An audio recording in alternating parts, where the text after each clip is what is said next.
Bonjour. Dans cet édito, de temps en temps, nous essaierons de remettre en place le langage patronal ou gouvernemental qui nous fait prendre des vessies pour des lanternes.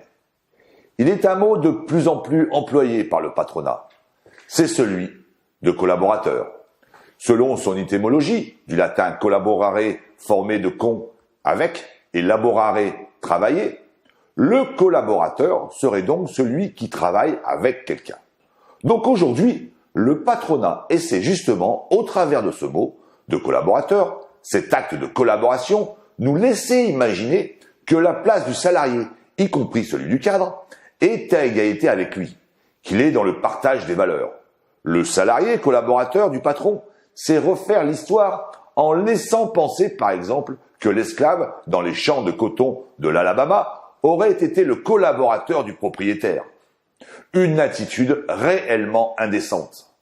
Employer ce terme, à tout bout de champ, et désormais repris par une partie de la sphère journalistique, n'est pas anodin. C'est purement idéologique.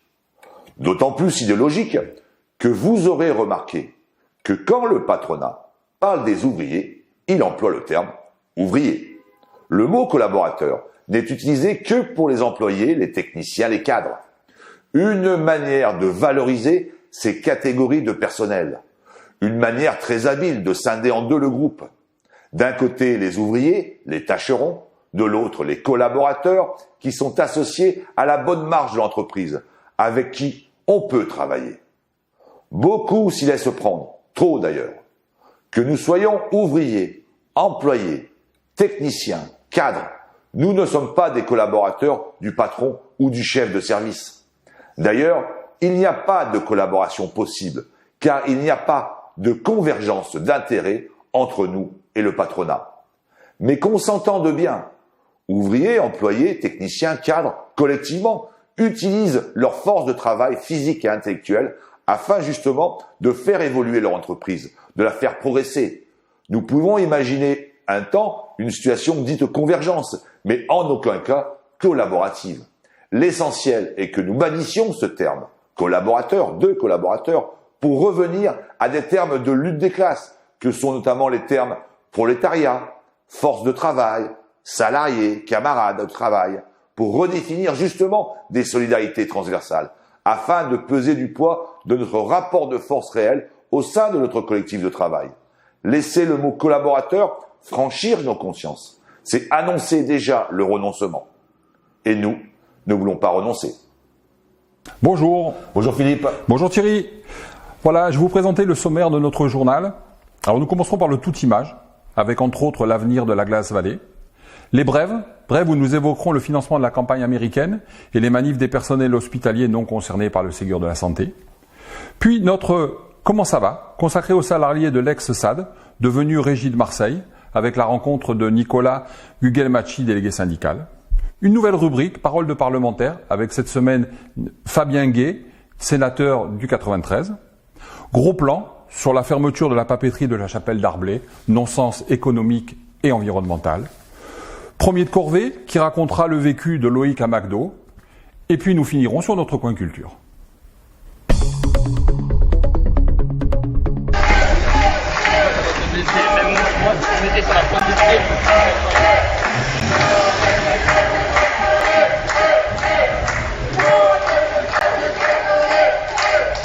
Vous dites, grâce à vos mesures en faveur du capital de ces 2 dernières années, ça relocalise, ça empêche de délocaliser. Monsieur le ministre, c'est faux. Pourquoi Renault va construire en Chine la Dacia Spring électrique et l'importer en France à partir de la fin d'année? Une question. Pourquoi Renault va construire en Slovénie la Twingo électrique et l'importer ensuite en France? Pourquoi ces petits véhicules électriques ne sont pas produits en France malgré tous les cadeaux que vous faites? C'est en ce moment que ça se décide. Pourquoi la Smart va-t-elle quitter en barre pour aller en Chine malgré tous les cadeaux que vous faites? Dernière question, Bridgestone Béthune, qui a décidé de fermer son site à Béthune, va bénéficier de votre baisse d'impôt de production. Automatiquement, même s'il ferme l'usine, même s'ils licencient. Trouvez-vous cela normal? Parce que c'est nous qui alimentons quand même le principal budget des hôpitaux. On est dans un état lamentable puisque les sous ne rentrent pas, puisque le gouvernement s'est empressé de faire des exonérations patronales. Et donc du coup, on rentre pas les sous dans les caisses de la sécurité sociale. Donc on a utilisé la sécurité sociale parce qu'on a couvert de nombreux salariés par des arrêts de travail, ce qui est normal, et ce qui est le rôle de la sécurité sociale. Mais le problème, c'est qu'il fallait compenser, et il faut compenser par des cotisations salariales. Et là, à l'heure actuelle, la politique du gouvernement, c'est d'assécher la sécurité sociale, de se servir de la sécurité sociale comme amortisseur social, et malheureusement, ça va être au détriment de sa survie.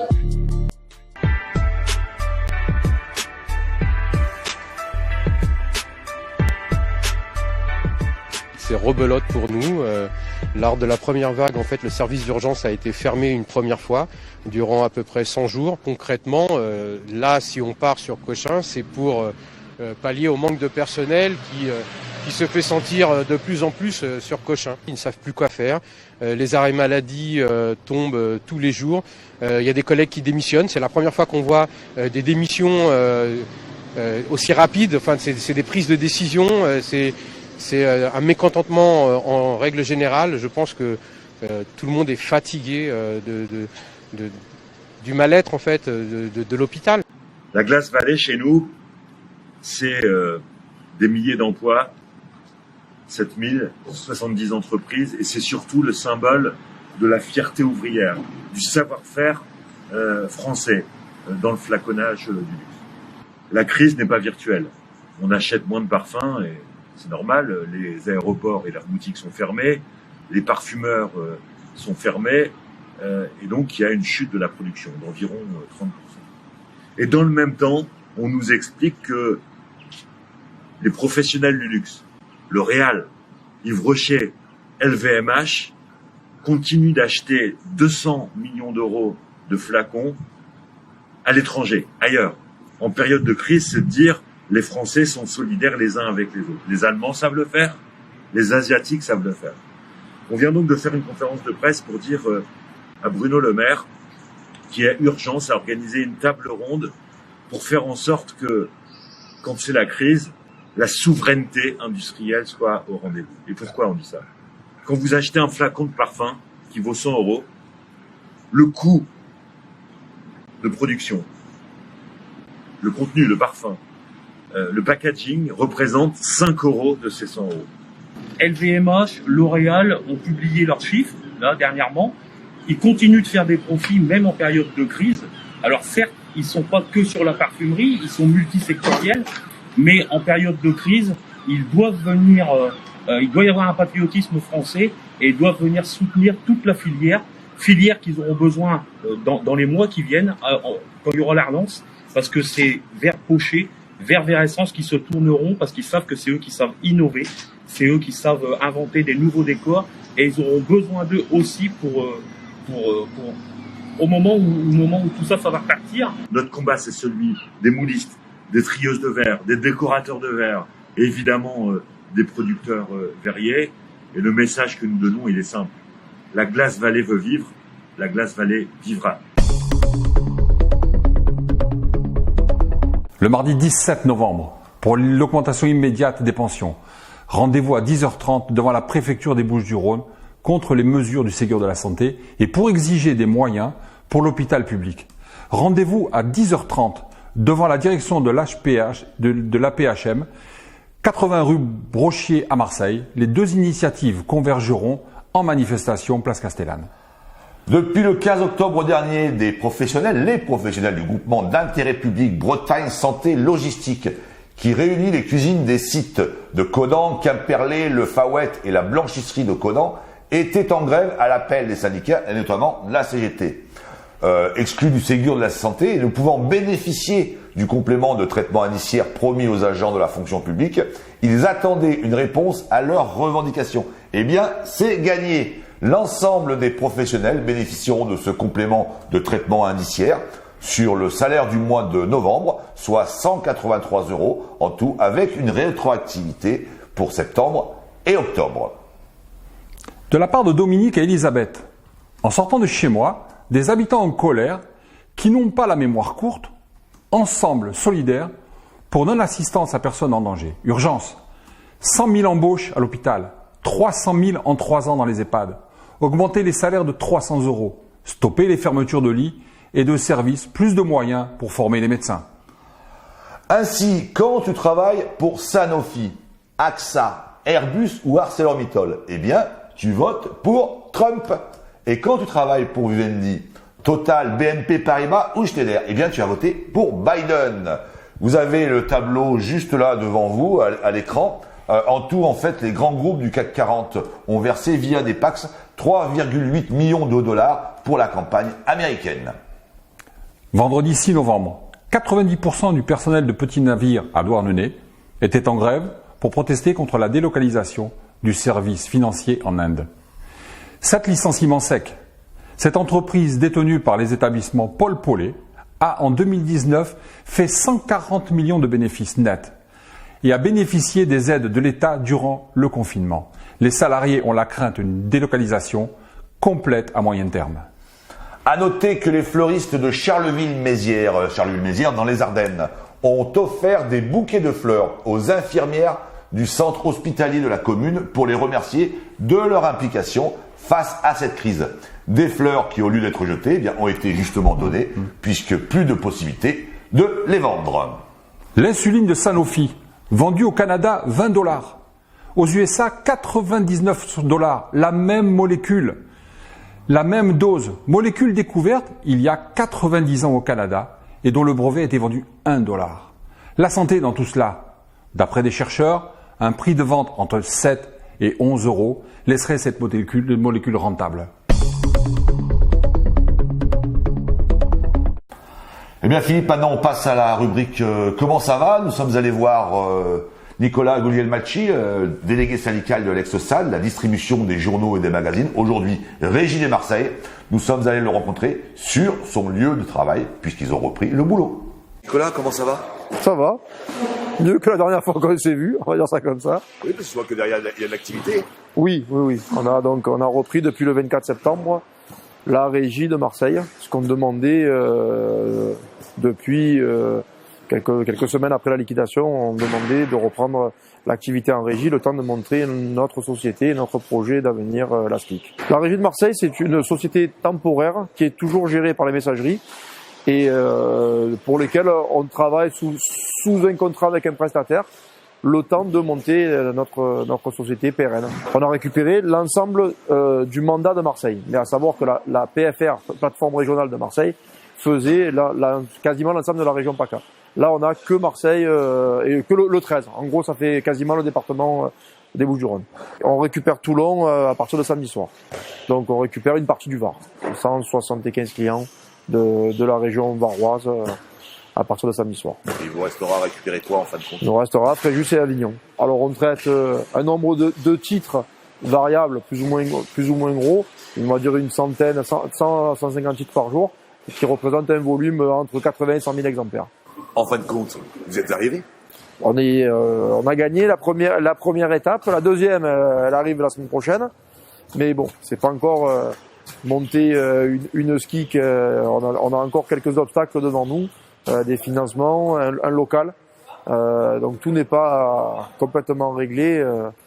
Mais bon, ça avance dans le bon sens. On a récupéré, oui, l'ensemble des salariés qui ont participé à la lutte depuis le 11 mai, puisque tous ceux qui sont là, ont fait 4 mois de garde et on continue les gardes dans l'entrepôt, puisque l'entrepôt est toujours occupé 24 heures sur 24, depuis le 11 mai.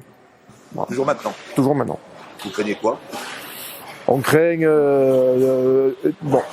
des pillages parce que on n'a pas de gardien, on n'a pas de portail sécurisé.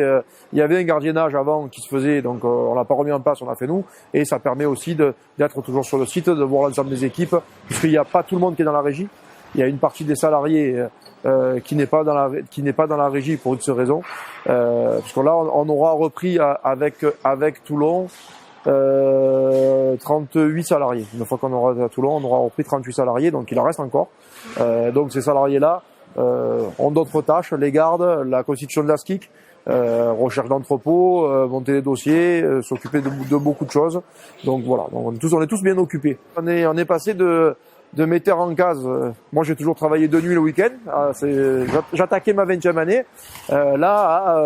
À beaucoup de choses. Avocat d'affaires, chef d'entreprise et c'est comptable. Et c'est intéressant. Bon, on maîtrise pas tout, donc on est aidé par des gens compétents et on se fait aider. Mais c'est sûr que c'est pas simple. Des fois, je préfère mettre en cadre. Et en même temps, sacrée revanche quand même. Oui, sacrée revanche. Pour ceux qui nous ont décrié en disant qu'on savait pas travailler, qu'on n'y arriverait jamais, on a prouvé là, en 2 mois, que la régie de Marseille se passait très bien. Oui, c'est-à-dire qu'en gros, les clients sont ravis. Les clients sont très contents. Les transporteurs aussi, on a tous les transporteurs qui sont revenus. On a quasiment 90% des transporteurs qui travaillent avec nous, puisque aussi ont été liquidés comme nous, et certains avec la SAD. Donc on a 90% des transporteurs qui sont revenus. Donc ça se passe très bien. Des horaires de départ et une qualité de service qui est très bonne. Bon, jamais parfaite, parce qu'il y a toujours des erreurs, mais on a quasiment aucun retard. Donc ça se passe très bien. Fier alors? Oui, de ce côté-là, oui. On n'en doutait pas, nous on savait de quoi on était capable là-dessus. On n'en doutait absolument pas sur le travail, on le connaît. On est quelques-uns à être là depuis très longtemps et à avoir organisé et à avoir subi des changements depuis 20 ans importants. Donc on s'est toujours adapté. Le travail en lui-même, on le connaît. On veut une SCIC pour tous avec l'ensemble des collectivités de la région pour que la presse soit distribuée de façon qualitative dans l'ensemble de la région. On ne connaisse pas ce qu'on a connu, les mois, la liquidation et aussi une distribution de la presse anarchique où on va prendre le cas de Marseille, il n'y a pas eu de presse, mais il y a eu surtout certains titres qui ont été distribués tout seuls, notamment le Figaro, qui, parce qu'il a les moyens financiers de le faire, s'est distribué en direct des imprimeries sur quelques gros clients de Marseille, et un peu l'équipe, mais Marseille, il y avait 15 clients qui avaient le Figaro, 15 clients qui avaient l'équipe. Donc pour éviter que ce modèle-là soit le modèle du futur, parce que ce qui pourra arriver, les gros éditeurs ont les moyens de le faire. On veut que l'ensemble des collectivités et des acteurs de la profession se retrouvent dans la SCIC pour qu'on puisse avoir une société qui est au service de tous, de la filière et du lecteur au final, pour que tout le monde trouve son journal en bas de chez lui ou proche de chez lui. On peut vous souhaiter quoi? Une longue vie, on va dire ça comme ça, une constitution la plus rapide possible de la SCIC et une pérennité derrière avec une qualité de travail pour les années à venir, pour tout le monde. Nouvelle rubrique, parole de parlementaire, avec cette semaine Fabien Gay, sénateur de Seine-Saint-Denis. Et là quand même, on parle du plan de relance en faveur des jeunes, entre 700 000 et 900 000 jeunes qui vont arriver sur le marché du travail en septembre. Je pense qu'on peut prendre 3-4 minutes pour avoir un débat entre nous sur le milliard d'euros. Moi, je vous le dis, Monsieur le ministre, je voudrais savoir, est-ce que vous avez évalué le nombre de jeunes que ça va concerner, ces dispositifs? Parce que je pense que 4 000 euros pour un chef d'entreprise, dans la vision libérale qui est la vôtre, et j'essaie de m'y placer, c'est pas suffisant. C'est-à-dire que le chef d'entreprise qui veut embaucher, il va prendre les 4 000 euros, c'est un effet d'aubaine. Mais ça ne va pas entraîner des centaines, des milliers de chefs d'entreprise à embaucher. Dans votre vision, si c'est ça, il faut y aller comme sur l'apprentissage, où on a mis 8 000 euros, c'est-à-dire une année entière où on le paye. On le conditionne. Sur 3 ou 5 ans, on dit voilà, on paye la première année d'embauche, chargée avec les cotisations, mais vous engagez à les garder 3 ou 5 ans le jeune. Donc là, il y a une vraie question. C'est pas 4 000, c'est entre 22 et 24 000 euros qu'il faut. Voilà. Et donc c'est pas 1 milliard, c'est 5. Ou alors, ce que nous défendons, nous pensons qu'il y a une autre voie possible. Par exemple, s'il y a moins de travail, il faut partager le temps de travail. Philippe Martinez a dit, si on va vers 32 heures, c'est 4,5 millions d'emplois de créés. Ne vous offusquez pas, ne vous offusquez pas. Qu'est-ce qu'il y a? La CGT, c'est un syndicat, un très grand syndicat. Moi, j'écoute ce que dit Geoffroy Roux de Bézieux, j'écoute les autres syndicalistes. Il n'est pas discrédité. Il y a une question pour relancer la consommation. Il faudra augmenter les salaires, et notamment les petits. Et puis, il y a une dernière question. C'est il faut travailler moins longtemps. Sinon, on va boucher le marché du travail. Et donc, la réforme des retraites que vous voulez mettre sur l'établi 2 ans de plus au travail, ça va retarder l'entrée des jeunes massivement sur le marché du travail. Et je vous remercie, Madame la Présidente. Bon, passons maintenant, Philippe, à la rubrique Gros Plan avec un reportage sur l'usine papetière de la Chapelle d'Arblay. On vous en parlait la semaine dernière. Une fermeture, un non-sens économique et environnemental. Donc voilà ce qui est arrivé ici. Vous avez un petit peu d'actu. Vous avez fini de lire le journal, vous foutiez ça en recyclage. Vous recevez une petite boîte, vous foutez ça dans la poubelle jaune. Vous disiez c'est bon, ça va être recyclé. C'est ça qu'on recyclait avec ça. On le passait ici et on en faisait du papier journal. Tous les jours, on réceptionnait ici l'équivalent du tri annuel d'une collectivité de 25 000 habitants. Chapelle d'Arblay, c'est le symbole du recyclage en France, c'est le symbole de ce partenariat qui a été créé entre un industriel papetier et les collectivités locales au bénéfice de la gestion de nos déchets. Mais alors qu'est-ce qui s'est passé ? Qu'est-ce qui s'est passé ? Il s'est passé que malheureusement la compétitivité est arrivée. Ça devient beaucoup moins cher de fabriquer du papier journal à partir de bois qu'à partir de papier à recycler. C'est-à-dire que vous faites votre geste, vous mettez votre papier dans la poubelle jaune en vous disant ça va avancer, je vais sauver la planète, et finalement ça reste plus simple de couper du bois pour faire du papier journal. Cette usine, c'est la Chapelle d'Arblay. Elle se situe à Grand Couronne, près de Rouen, sur un site de 33 hectares, soit l'équivalent de 47 terrains de football. Et c'était il y a encore quelques mois, la dernière papeterie de France à produire un papier 100% recyclé. Il faut imaginer ici des montagnes de papier. Alors c'est pas des montagnes de papier propre, ce sont des montagnes de papier de récupération. On va se mettre par là. En 2019, c'est ainsi 350 000 tonnes de papier, la consommation annuelle de 24 millions de Français, qui ont été réutilisées pour en faire du papier journal. Le propriétaire finlandais, le groupe UPM, a décidé le 15 juin de fermer l'usine et de licencier les 228 salariés. Pendant ce temps-là, ces représentants du personnel sont les derniers salariés de l'usine et ils se battent pour trouver un repreneur et conserver le savoir-faire de l'usine construite en 1927. Aujourd'hui, là, encore pour 2 jours, on est à peu près une quinzaine encore sur le site. Et dans 3 jours, les lettres de licenciement vont partir et il n'y aura plus personne. Moi, je me dis que c'est pas fini, c'est impossible que ça s'arrête comme ça. C'est pour ça qu'on développe tout ce qu'on peut pour sauver notre boîte. Ça peut pas s'arrêter comme ça. Là, je me bats pourquoi ? C'est tout simple. Là, ce que je me bats, c'est pour démontrer ce qu'est la Chapelle d'Arblay, ce qu'elle sait faire, ce qu'elle peut faire, comment elle peut le faire, à combien elle peut le faire. Et que des industriels reviennent, s'intéressent et reprennent le site. Tu crois ? Oui, j'y crois. Il faut redynamiser le site, continuer cet impact qu'on avait de récupérer les poubelles jaunes, le tri fibreux, c'est ce qu'on sait faire. Maintenant, avec des fibres, on fait pas que du papier journal. Avec des fibres, on fait ce qu'on appelle le PPO, le papier pour onduler. On fait de la pâte marchande, on fait de la ouate d'isolation. Il y a tellement de projets qui existent. On a monté tellement, tout est possible d'être fait sur le site. Les représentants du personnel ont obtenu que la maintenance et le gardiennage de l'usine soient assurés jusqu'en juin 2021. Après cette date, si aucun repreneur ne s'est manifesté, le groupe UPM pourra démanteler le site. Eh bien, si nous fermons, c'est pour des questions d'adaptation des capacités au marché. Le marché du papier décline, la consommation. On trouve de moins en moins de personnes qui sont abonnées à un magazine, à un journal. Eh bien, ce désabonnement, ce désamour du papier, eh bien, se traduit par des fermetures d'usines comme les nôtres. Pour autant, Chapelle d'Arblay doit être la nouvelle solution, la solution de demain pour des nouveaux débouchés au recyclage des papiers. Il y a des solutions, on en a parlé, ces solutions existent, elles ont été identifiées. Les pouvoirs publics tardent à venir nous soutenir parce qu'on est quelque part un sujet délicat, voire explosif. Comment demain expliquer aux Français qu'on ferme une unité de recyclage papetière, l'une des rares unités en France qui recycle leur papier, quand de l'autre côté on demande encore plus d'efforts, plus de tri, plus de transition vers une écologie durable, un monde durable. C'est proprement incompréhensible.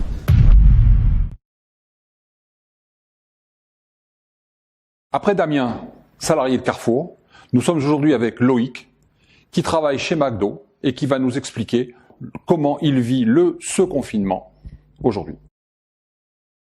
Je m'appelle Loïc, je suis salarié de chez McDo depuis 14 ans et le délégué syndical CGT de mon restaurant depuis des années. Nous vivons un 2e confinement depuis plus d'1 semaine et ce confinement version 2 est extrêmement compliqué puisque là, pour une fois, nous sommes ouverts. Nous, restauration rapide, nous avons le droit d'ouvrir. L'habillement est fermé, la parfumerie est fermée, la quasi-totalité des commerces sont fermés, sauf la grande distribution, et nous, la restauration rapide. Ceci a des conséquences gravissimes. Gravissimes, et c'est le but de cette vidéo, c'est d'alerter nos employeurs, que ce soit la direction de McDonald's, que ce soit la direction de KFC, de Burger King, Domino's Pizza, Brioche Dorée, de toutes ces enseignes de la restauration rapide. Aujourd'hui, vous avez laissé quasiment l'ensemble des canaux de vente ouverts. Livraison à domicile, click and collect, le drive, et, alors le plus surprenant, l'autorisation de faire de la vente à emporter dans nos restaurants. Vous nous continuez à nous pousser à faire du chiffre d'affaires. Faire du chiffre d'affaires, faire du chiffre d'affaires, faire du chiffre d'affaires. On nous amène, ardoise à la main, avec un petit masque chirurgical qui protège les autres, mais ne protège pas nous.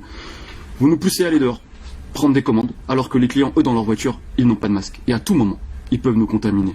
Alors c'est bien beau d'avoir des protocoles sanitaires qui ont été vus par aucun salarié, qui ont été vus par aucune organisation syndicale, qui ont été décidés seuls par l'enseigne, de dire oui, non, 1 mètre suffit. Non. En extérieur, 1 mètre ne suffit pas. Il suffit qu'un client tousse, un client soit malade, sans masque, il peut nous infecter, il peut nous donner du Covid. De la même manière qu'à l'intérieur, tout le monde touche les bornes, tout le monde rentre dans les restaurants, on croise les clients, on croise les collègues, on diffuse le virus. À l'extérieur, click and collect, livraison à domicile, 100 tasses dehors, une vingtaine de chauffeurs, une dizaine de personnes qui sont en train de prendre leurs commandes.